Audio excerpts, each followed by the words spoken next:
Good morning and welcome to Rising. We've got a great show for you today. We are happy to be back after the Christmas holiday. Lindsey, how was your Christmas? It was so beautiful. Kinsley got all her gifts. She's young, so she likes small gifts. But also, Santa was good to her? He was really good. Well, Santa, no, I don't want to tell the kids out there. Santa was very nice to her. But Colin, my partner, his birthday is the day before Christmas Eve. One of those. So we must celebrate separately. I don't know if you have one of those in your family or anybody in December. So we did a whole thing on the 24th. We went to this place called the Bar Room.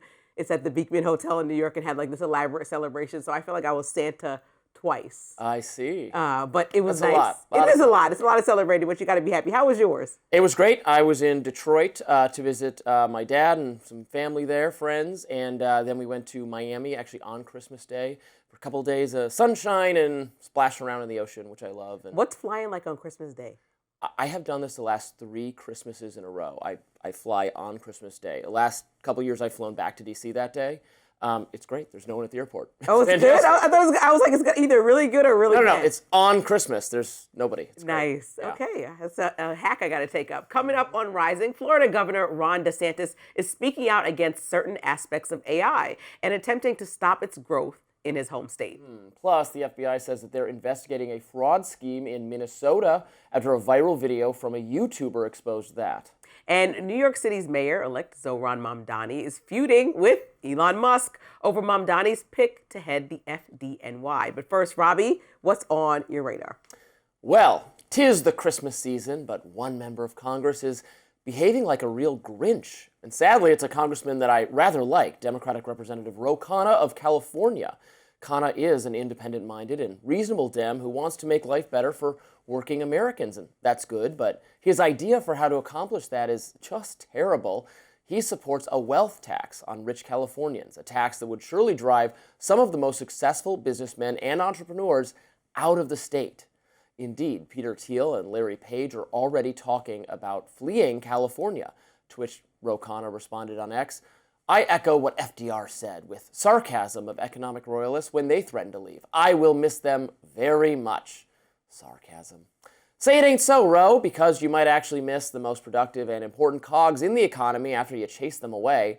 Now, I know some people watching this will say, what's so wrong with this proposal, which has taken the form of a proposed ballot measure for California's state ballot? If it does appear on the ballot and is approved by the voters, then Californians worth more than $1 billion will have to cop up 5% of their assets. According to the New York Times, that means a one-time retroactive payment of $12 billion for Larry Page and $1.2 billion for Thiel. Now, for a coherent argument against taxing unrealized gains in particular, I turn to Khanna, who said this as recently as last year. Let me tell you why I don't think a blanket tax on unrealized gain is a good thing. I mean, let's say you're an entrepreneur. You create a company. It gets to 100 million or 200 million on paper. Now, if you're taxing that, you're probably going to force that person to sell it. They're probably going to sell it to private equity. Do you really want the entrepreneurs to be forced to sell their companies to larger institutions and to decline in value? I don't think that that's what you want for a startup ecosystem. Unintended consequence. Pretty good point. But in fairness to Khanna, he says the current proposal is slightly different, though it does, as far as I can tell, tax total assets, including those unrealized gains on paper. As for the billionaires, look, it's true. These guys have a lot of money. They won't suddenly starve because the state confiscated billions of dollars from them. The rich should have to pay their fair share, just like everybody else. But look, a massive transfer of wealth from the most successful Americans to state government coffers is just not a sustainable solution to the problems of blue state budgeting. For one thing, these rich Californians could very well leave the state, head for a friendlier state like Texas or Florida. Red states would be happy to have them. The California brain drain is real. Entrepreneurs are fleeing the state, and more will go if the people decide to eat the rich. But beyond merely the practical considerations, I think we ought to reject the idea that taking more money from rich people, people who earned it for themselves, is a noble way to pay for government services.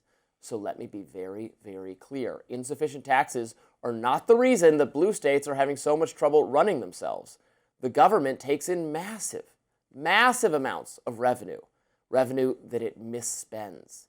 The problem is waste and fraud and abuse, and we are seeing that made very apparent in the state of Minnesota, where fraud after fraud is now being uncovered. The latest wrinkle, child care centers that received millions in state funding, even though no actual children are enrolled there, according to reports.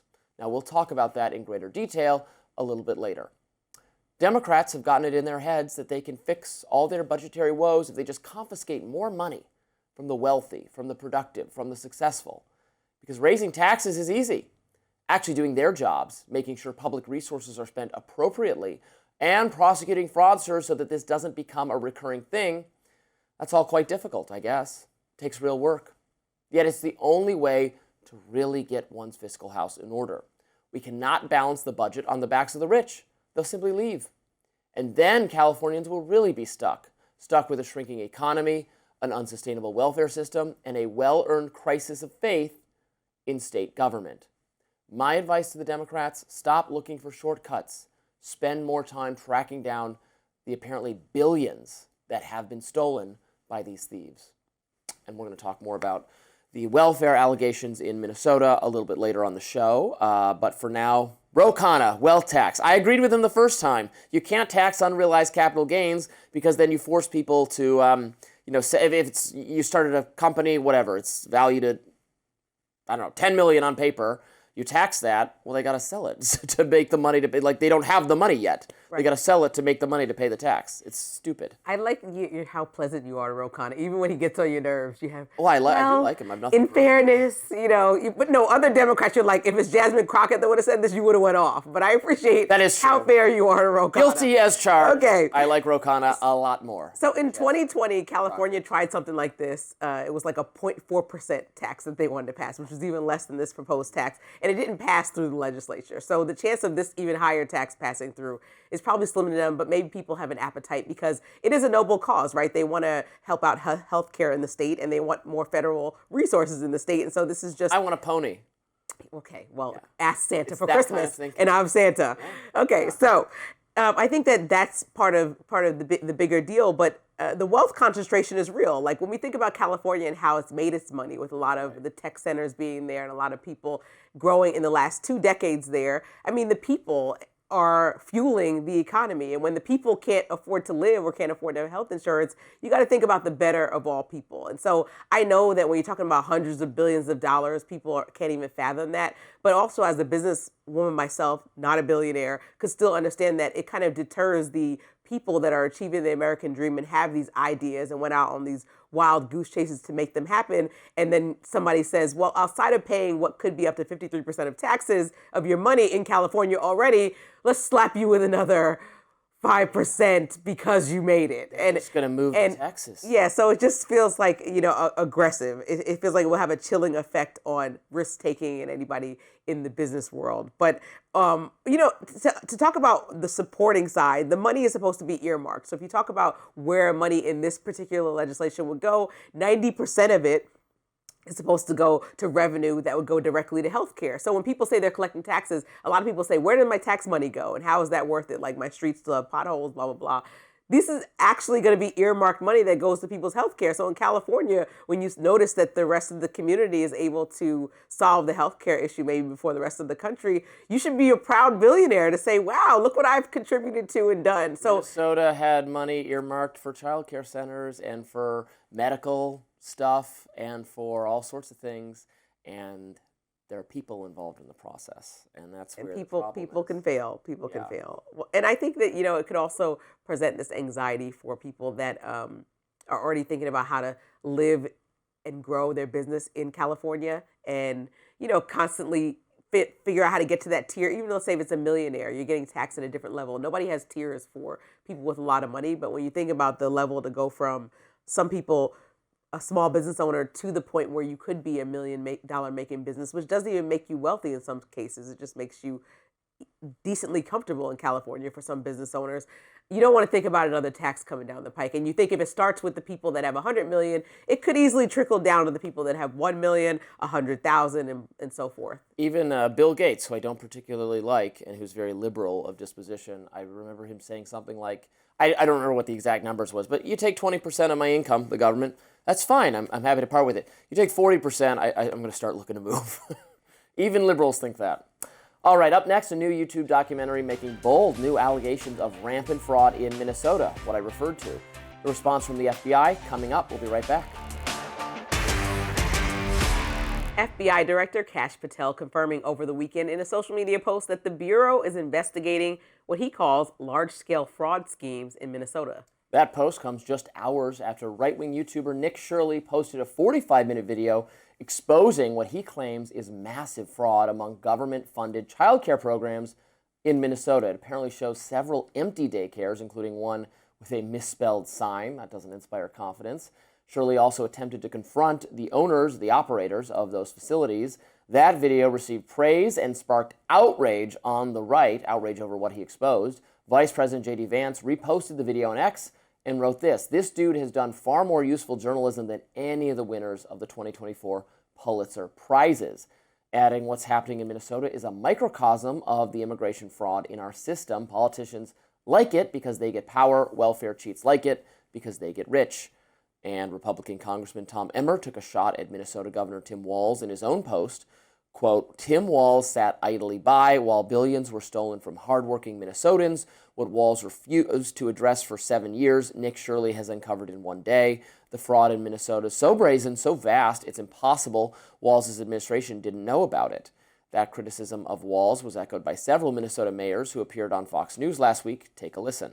There's a little nickname for him going around Minnesota. He's the fraud father, and that's exactly what it is. These unfunded mandates, this fraud, and the shrinking government assistance to the cities, it's killing us. It's killing our taxpayers. This has got to be laid at the feet of the people that are in charge of this state.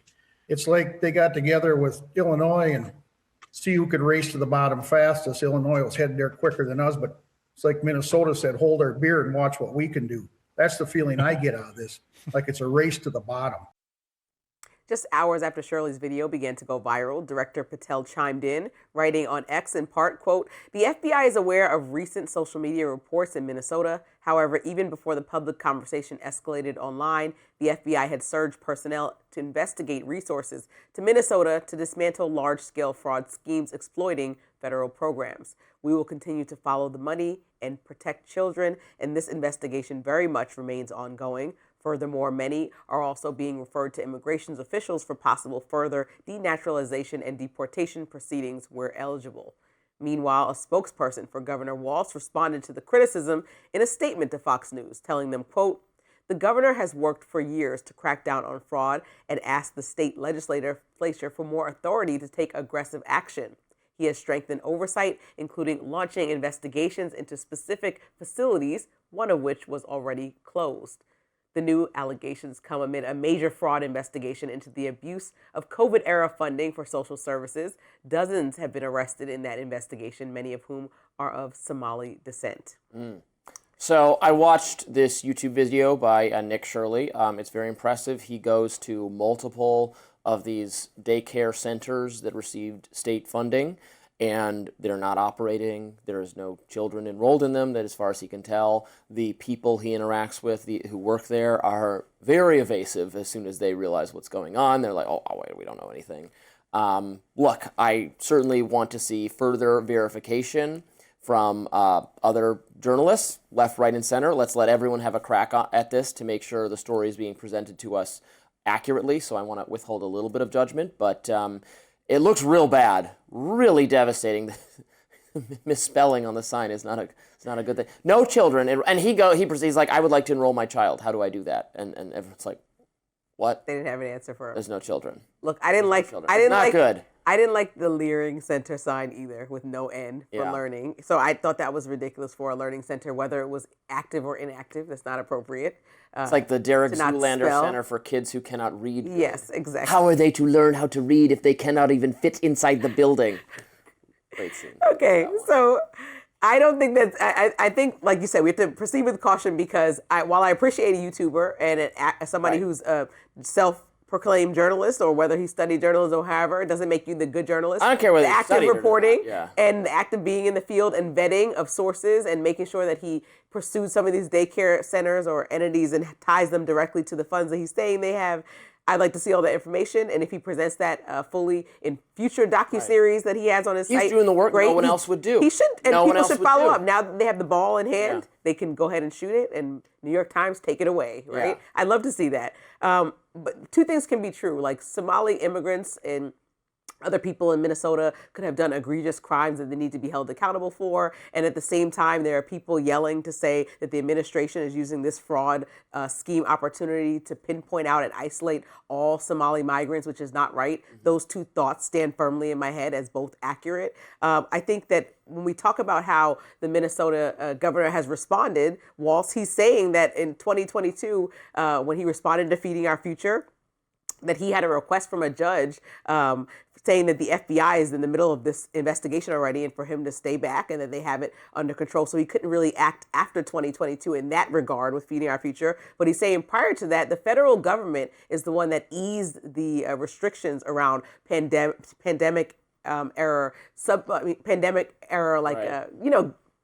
Things that people can take on that when you're businesses that are abusing the system. And it wasn't states that decided to make this so lenient to get this money and access this money. And he's like, and there was a lot going on at that time. So I take responsibility. He said, quote, he takes responsibility for anything that he needs to take responsibility for, but he wants to say that guardrails, quote, were taken off by the federal government during the pandemic. And so that made it kind of a free-for-all for a lot of people, not just in Minnesota, but he also put forward a new program, and we have to give hats off to him. If he's seeing something happening, if he's seeing the FBI get involved and knowing that we're post-pandemic by 3 years, like when we're out of it and out of the fray of it, and he's doing something. On December 12th, he put a new fraud prevention program forward, led by an FBI agent, and they're really looking into every single one of these things that have been brought forward. So why are we criticizing him for doing something? It's maybe too little too late, but everyone is there, and we all agree that anybody who committed fraud should go to jail. We appreciate any Be YouTuber. deported if possible. Or be deported if they're committing a crime and they're a legal immigrant. I think most people agree that if you're Right. committing a crime outside of coming to the country, you should probably get out of the country. So I agree with you on your earlier point that I don't want to stigmatize an entire community. Anyone who broke the law should be prosecuted, should be forced to give the money back, should be sent out of the country if that's applicable. I agreed with what you said about, but I don't. Racism is bad. You can't just blame everyone because they happen to have a resembling skin color of people who committed crimes. No issue there. On the Tim Walz stuff, I'm very much less sold. I think He responded. I think even if the federal government releasing guardrails was bad, all this COVID era spending was bad. I opposed all this grants in the first place. You're the governor of a state. You have to do a better job making sure this money, I don't care what the federal government says, falls into the wrong hands. And he is not, I don't think he's acquitting himself. I think he's in a very difficult position where he just really screwed up and there's not a lot he can do to save for it. But I also But Minnesota wasn't the only state dealing with fraud. This is a massive, Feeding Our Future was a massive issue, but it wasn't the only state with COVID era fraud happening. You have to remember that. Well, that So I agree with. Blame every I'm state sure there and are every a lot Republican of other- governor Well, that has look at fraud their under their states. watch. And We if- should. and they should face the consequences too, but I bet we're going to find it in a lot of blue states.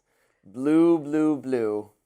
Up next, President Trump is expressing confidence that a peace deal to end the Russia-Ukraine war could be imminent. Don't go anywhere. President Trump says he believes a deal may emerge soon in the peace talks to end the Russia-Ukraine war. Trump hosted Ukrainian President Volodymyr Zelensky at his Palm Beach, Florida resort on Sunday. Now, during the meeting, Trump acknowledged that the negotiations are complex and could still break down, but that they've made significant progress. Let's take a listen.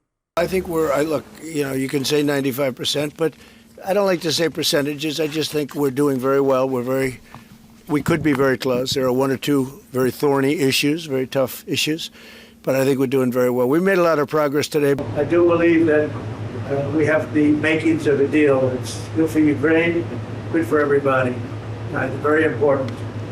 There's nothing more important, my vote. We settled 8 wars, and this was the most difficult one. Now, ahead of the meeting, Trump said he spoke with Russian President Vladimir Putin, writing on Truth Social that the call had been, quote, good and productive.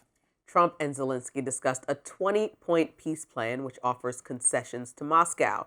It proposes to have Russian forces withdraw from several Ukrainian regions and creates an $800 billion fund for post-war recovery efforts. Meanwhile, European Commission President Ursula von der Leyen said on Sunday that in a post on X there was good progress, which was we welcome that. Europe is ready to keep working with Ukraine and our partners in the U.S. to consolidate this progress. Paramount to this effort is to have ironclad security guarantees from day one.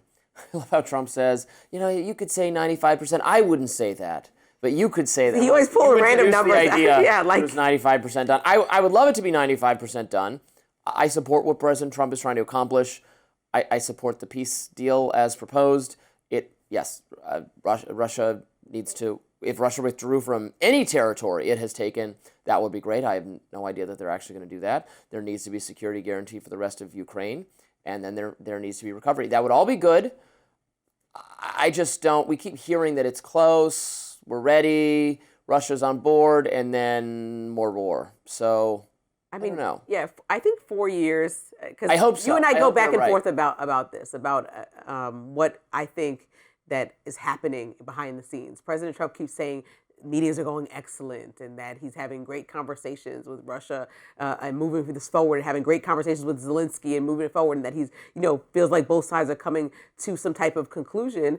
And then at the same time, when Zelensky is flying over there to go meet the president in Mar-a-Lago, Russia is bombing Ukraine again. That literally happens every time. When Putin is going to meet Trump and have a meeting with him, Putin is in the middle of bombing Ukraine. And it's like, this is happening every time that it's almost making a mockery out of the president. So every time he says that something is about to happen with this war, I cautiously hold my breath because I think that everyone is ready for this to end. But at the same time, I don't see how anything is changing when Putin just continues to do whatever he wants to do. And it seemingly is proving that point as he continues to trash the country of Ukraine as we're trying to get to this peace deal, or at the very least ceasefire. And then there's parts of this plan that are being reported that are the sticky points that President Trump talks about, that are some hard things to push through. Is like the recent talks included not having Ukraine in NATO, but treating them like a NATO ally. Well, this was the exact problem that people say that Biden started dangling over Ukraine, which has caused Russia to even, in their mind, retaliate or act against Ukraine and started this entire war. So what are we doing by saying, we're going to protect you in the same way we protect a NATO country, but not put you in NATO? Well, that's just the same thing as being in NATO. Well, it matters what Russia's response to that is. If they say, fine, then okay, then we're all good. If they say, no, we need to reserve the right to attack Ukraine in the future, then I don't know how there can't be a peace plan, obviously. So we'll see. It is, as you say, and it has been a perplexing problem, but I'm glad that Zelensky and Trump and our European allies were all on the same page, and we want to get peace, and that's a good thing. Maybe in the new year. Hopefully. Next on Rising, one Republican governor is trying to put guardrails on AI, and he's making some very valid points. Stick around for my lens. Welcome back to Rising. Lindsey, what's in your lens today? We're talking about one of your favorite topics, AI. So artificial intelligence is sold to us as inevitable. Faster, smarter, cheaper. Progress, no questions asked. But here's the thing. When something is moving this fast, unchecked, and quietly reshaping daily life, asking questions isn't anti-innovation. It's just basic responsibility. That's why Florida Governor Ron DeSantis is tapping into something real when he warns about AI's unchecked expansion. Now, whether you agree with him politically or not, his concern cuts across party lines. AI, left on autopilot, can hurt workers, distort reality, and drain real-world communities while hiding behind the illusion of the cloud. DeSantis has already repeatedly raised alarms about how AI could displace countless workers, flood our information ecosystem with what he calls, quote, mindless slop, and open the door to deepfakes and manipulation that pose a, quote, a potential existential crisis for self-government. That language may sound dramatic, but the consequences aren't theoretical anymore. At an AI roundtable earlier this month, DeSantis laid out what he's actually pushing for, and it's not a ban on technology, it's just guardrails. Take a look.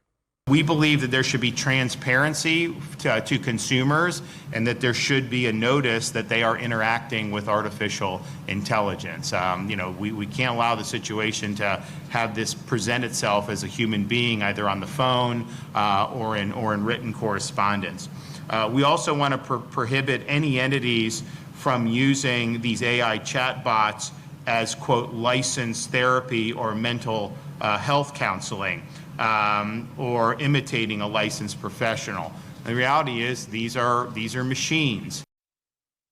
The last line matters. These are machines, not people, not therapists, not trusted professionals. And yet AI is already being deployed in consumer-facing ways designed to mimic human connection and in some cases exploit vulnerability. DeSantis didn't mince words about that either. The more it veers into the consumer-facing, just trying to monetize, trying to addict people, trying to do all that, that is obviously going to create a lot of harm. And then there's a bigger philosophical pushback, rejecting the idea that AI is meant to replace us altogether. The idea of this transhumanist strain that somehow, this is going to supplant humans and all this other stuff, we have to reject that with every fiber of our being. This places the governor in a direct standoff with President Trump and big tech, since the president has embraced the technology and insisted it be managed at the federal level. But what DeSantis is proposing is straightforward. It's transparency when consumers interact with AI, bans on AI posing as licensed mental health professionals, stronger parental controls, and limits on the unchecked growth of data centers by ending state subsidies and protecting local water resources. That last part hits home for a lot of Americans. We think of the cloud as invisible, but it's not. According to the BBC, the cloud lives in more than 10,000 data centers worldwide. Most of them are in the US, and that footprint is growing fast. The BBC reports that $64 billion in US data projects are now currently being delayed or blocked due to local opposition, according to Data Center Watch. One major concern is water. A World Economic Forum study found AI-driven data centers could consume 1.7 trillion gallons of water globally by 2027. There are public health risks too. Many data centers rely on fossil fuel-powered plants, increasing pollution in rural and already vulnerable communities. AI growth shouldn't come at the expense of workers, clean water, public health, or democratic trust. Innovation without accountability isn't progress. So on this, DeSantis has a point. Interesting. I actually expected to object to what DeSantis said more strongly than I do. On that last point, it's being debated and discussed how much resources these things are consuming. It's trade-offs like anything else. They're consuming resources, but they're providing some good, tremendous good is what I would say. And so I don't want to miss the forest for the trees. Certainly, local communities should have input in what gets built there, and I wouldn't confiscate anyone's property, certainly, but the tech companies should pay for it, but it's important to have them. Now, on the specific points that Ron DeSantis is raising, so I agree that there could be room, in my view, for even new legislation to prevent fraud and to make sure that AI, when deployed to the consumer, it is obvious that it is AI. No one should be represented falsely as have their identity taken, or you get scammed in some way. You think you're talking to someone, you're not talking to that person, and we might need stronger rules around that. I am on board with that. Okay, that's fine. Now, but when he went into kind of the licensing thing, I mean, okay, but how do you know, man, that the AI can't do a better therapy is a science of sorts. How do we know the AI doesn't do a better job of that? But an AI can drive your car better than you can. It can't get a driver's license. I mean, okay, I don't want to get in trouble for some of these. I lived in Arizona for a little while, reporting to the local news, and sometimes it didn't always go that well with some of these self-driving once cars. It ran over a cat. But one time is enough for people to see somebody with no person behind the wheel. But you see how that's foolish, because it's one cat versus the 50,000 people who die in man-driven car accidents every year. There are things that AI is going to be able to do already better than humans. And so I'm wary of saying we must wall it off from giving medical advice or legal advice or those. If you know, you have to know it's AI, sure, but it might guide you better with less room for error than human. We're already seeing evidence of that. So it just seems obvious to me that it. And I want to kind of put some of those two things together, because another thing that he argues for, because he had several different events just in December alone about AI, and he's kind of making this the marker of his last year in office. But he talks about protecting children, and when you talk about AI being used as a therapist or in vulnerable moments, and you're saying maybe it's better than a therapist or a doctor in some cases that give the wrong information, well, then you have to remember that children are also using AI. And when you have people accessing information, and then you have reported cases of parents trying to find answers on why children or people have done things to themselves or had harmful acts done, is because AI was guiding them, like, this is a good next step, or maybe think about this, or they said their last words to AI. Well, this is not a real person. Maybe AI should call for help. Maybe AI should tell somebody that this person is thinking about ending their life. Maybe it should. Maybe it should be programmed to do that. But you can't. I need to be shown evidence first that this is worse, that the outcomes associated with AI are worse. Maybe they're worse now, but won't be soon. But it's just like it seems naive for anyone to assume. Take the mental health part of it out. That it's just giving. Let's say it's just giving you medical advice. Let's say it's just diagnosing you. Who's to say it's not going to do that better than a human doctor? What do you mean? A doctor that gets to see you and then Google. How many times have you Googled your issue? Like, this is me during COVID. I'm coughing. I'm thinking something's wrong with me. And I thought I had COVID 15 times. Or then I thought I had something else.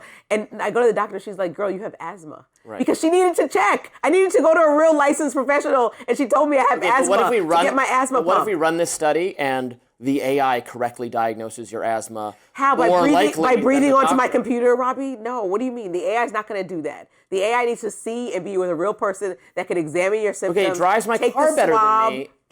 I mean, okay, you seem like you don't want any regulations around AI because you want to win. I don't want any regulations. I know, but you want to win. Your ultimate point that we talk about often is that you want to not fall behind in this AI race with other countries. No, but at the expense of Americans can't be the way. No, what I'm saying is that your policies is at the expense of Americans. I'm saying that Americans will be healthier, better, weller as this technology comes along and is able to improve their lives. If it's not improving our lives, if it's harmful, then fine. But it's just being blithely, naively asserted that it is going to be comparatively worse than a human doing it. That will be true in some cases, and that will not be true in the others. And in the future, it might not be true at all. And transhumanism, like life extension, implanting us into computers, I do not want to forestall that possibility. I want to live forever, don't you? Don't you want to live in the cloud?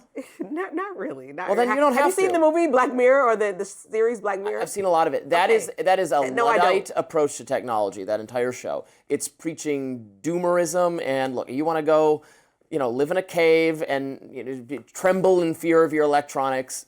Be my guest. Recently, the president has he's like one step away. The president is one step away from threatening any states that want to interfere with federal legislation when it comes to AI, which I think is problematic because people ought to be involved in determining how their states and especially how their congresspeople will legislate AI. And I think there's going to be a larger conversation rather than do what it does, see how it works, and see if everybody's good at the end. A war of words between Zohran Mamdani and Elon Musk, after the tech mogul issued a warning about the next commissioner of New York's fire department. Stay with us.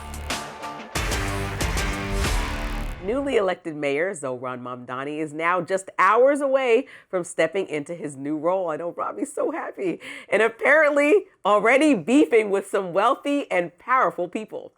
The mayor-elect fired back at Elon Musk on the Billionaires social media platform X after Musk joined a chorus of criticism for Lillian Bonsignor, Mamdani's pick to head up the New York Fire Department. The reason for the criticism, while Bonsignor has extensive experience as an EMS responder, she never served as a firefighter. Additionally, she would only be FDNY's second female commissioner and the first openly gay commissioner, prompting some online to call her a diversity hire. InfoWars' Brianna Morello, not my favorite person, quipped in her own post, Mamdani appointed Lillian Bonsignor as a new FDNY commissioner. Only problem is she's never been a firefighter. Word of advice, you can't put out a fire with rainbow flags. Musk himself warned, quote, people will die because of this. Proven experience matters when lives are at stake. But Mamdani defended his pick, writing in response, experience does matter, which is why I appointed the person who spent more than 30 years at EMS. The workforce that addresses at least 70% of all calls coming into FDNY. It should be noted that Bonsignor's appointment has been endorsed by 3 different unions representing city firefighters, FDNY officers, and medics. And former FDNY Commissioner Laura Kavanaugh, who was the first woman to hold the title, and also didn't have firefighting experience, praised the pick on LinkedIn, writing in part, quote, "When I was sworn in, I said it only meant something to be first if I wasn't the last. I'm so happy I didn't have to wait long for that to be the case. Mayor-elect Mamdani has made a terrific choice, and the city and FDNY are lucky to have her." I thought this was just rich, coming from Elon Musk to be the critic, talking about somebody with no experience going into a government role and making some decisions that lead to terrible circumstances. This is somebody who worked on saving lives for 30 years and going into a role where firefighters ultimately are mostly saving lives and putting out fires, literally. But he literally created Doge, goes to head up a government program, and leaves government with his tail tucked, good at making having done nothing, saying that he saved billions or millions. I don't even know what number he made up, but people have gotten their jobs back. A lot of them went right back to work. Nothing was really codified from what he did. He left. He almost lost half his stock in Tesla, made it back, decided he needed to go back to work because he realized his company was tanking. So you need to stay in your lane. He's the prime example of somebody who should not come into government and work in a field they have no experience in and wreak havoc across the world and within our communities, and not give advice about somebody who has an experience for 30 years saving lives and wants to work with the fire department and oversee them. I don't understand why he would jump in this conversation. That's real rich. Obviously, I don't agree with that characterization of Elon Musk in any way, shape, or form. But I will surprise you, maybe, by saying that I actually think the criticism of this person for not having firefighting experience is, frankly, a little beside the point, because there aren't that many fires. It's all medical issues. Things don't catch fire. I know people say, oh, but this fire, that fire. We're just talking statistically overall. Yes, there are fires sometimes, but most of what the fire department does, mostly the fire truck comes for medical issues for people. I live here in D.C. There's the building kitty corner from me. There's a fire truck that visits it, or an ambulance or something, every single day. There's never been a fire. There's someone who has a medical episode, probably someone who's benefiting from some housing program where they don't even belong in this kind of community. Well, don't go down that rabbit hole. You're making a good point without that. Come on, skip that. I bet if you FOIA'd whatever the budget for the city, you'd find out that this one building where the fire truck gets called every single day is responsible for millions of wasted resources where this person should be in a mental facility. That's just my guess. You're right, I don't know. Anyway, the fire truck is there all the time. It's not having to do anything with fires. So experience with EMS is, frankly, the more practical, more important experience. So I think this criticism is not the best. So to this, you would say, Elon Musk, stay out of this. This is not your war to win. Stay out. I'd say having EMS experience for modern day firefighting capabilities is the more relevant category, because that's mostly what the fire department does. We have mostly, not entirely, and there's natural disasters, blah, blah, blah, but not a lot of fires. And it also really frustrates me whenever... Here in city, there is in California and in wildfires. There are still fires taking place, I know, yes. But cities, modern buildings are very fireproofed, etc. It really frustrates me whenever there's a woman or a person of color or a person in the LGBTQ plus community. Like, why do people like the reporter from InfoWars want to take the opportunity to try to just bash any association this person might have, to say that's the only reason why they got hired? Perhaps, if you just use your brain and any type of Google ability, you can see that people may be in reasons because maybe their proximity to Mamdani, just like several people, I'm sure in her life, even herself probably have gotten a job because they might know somebody. Whether, that has nothing to do with, some things have something to do with who you know. Some things have to do with your experience. But a lot of times I think sometimes on the right, they just look at things and say, how can I make this a diversity issue and make this a diversity DEI conversation? And it's because no Democrats sense. Do that. No, it's because it doesn't make any sense. Wow, it's amazing that she's the first, blah, blah, blah. It is amazing. It is amazing because America finally has equaled up to what we're seeing and be reflected in society. Anything amazing anymore? No, it's just that the idea that the person is gay doing something is not the amazing part. It's amazing that we broke the barrier that shouldn't even have been a barrier in the first place. That's the point. It's not about the person being there because of the barrier. But it's the fact that this shouldn't have happened. Why are we here? Why are we this old? For some identity-based reason, when the celebration of identity is so core to the progressive ideology these days in a way that is harmful. Shall we not celebrate our identity? It's part of our identity. That doesn't mean that should be the reason why we get a job or land in a position. Identity is not a big fan, no. We should celebrate individual achievement, independent of identity. If the best person for the job is a straight white male, that's fine. If it's a gay black female, that's fine. If it's a, I don't know, one-armed Irishman, that's fine. If it's Niall, I don't care. It doesn't matter. It doesn't matter. That's what I say. The minute that it's not a straight white male, oh my God, I can't even prove my point because I'm losing my voice. Take it away. All right. I think there's been too much identity focus, and we need to get past that. And that would be better for the Democrats because people don't like that kind of thing. Too much of the DEI. But you know, I don't have any problem with this person. I think she's qualified.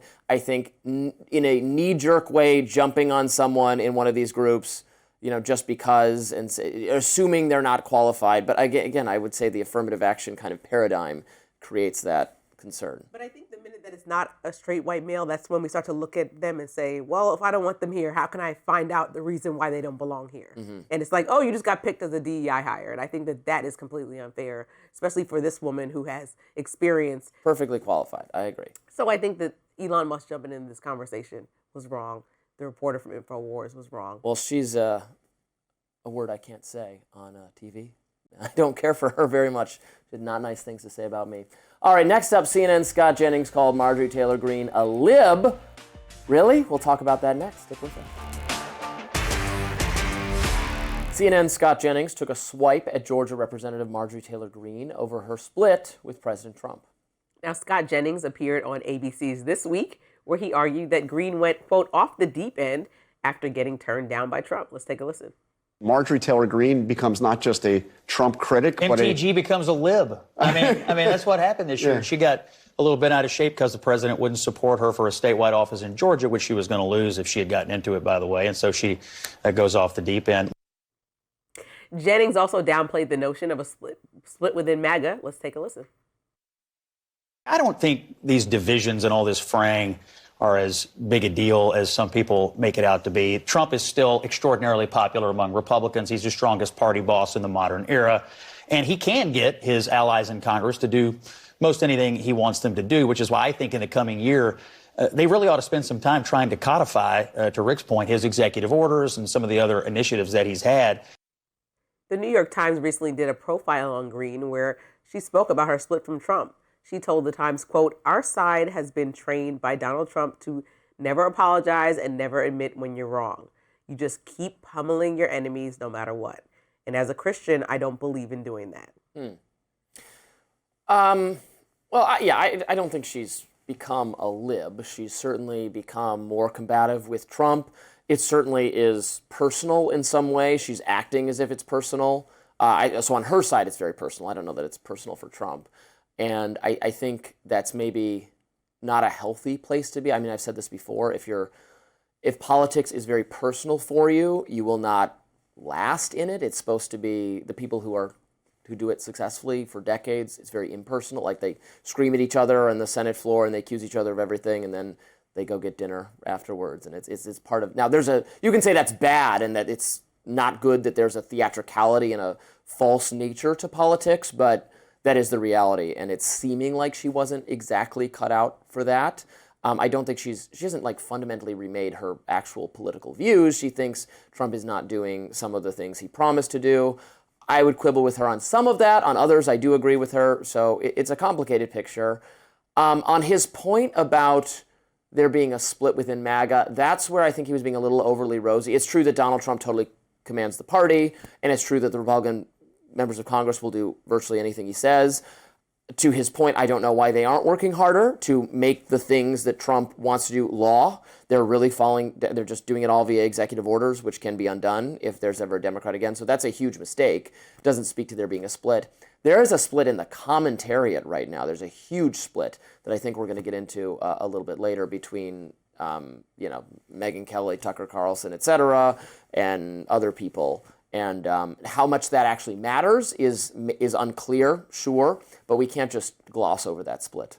Yes, as commentators ourselves. And Scott Jennings is a good talker. So even as I watch this, I'm like, almost convinced me there's not a split. But no, I know what's going on. I think if you watched Turning Point's conference in Phoenix that they had, America Fest. Yes. We didn't get to talk about that together, but it was, a disaster, a blank show, as people like to call it. I mean, people came up there and just aired their grievances about one another for like the first few days.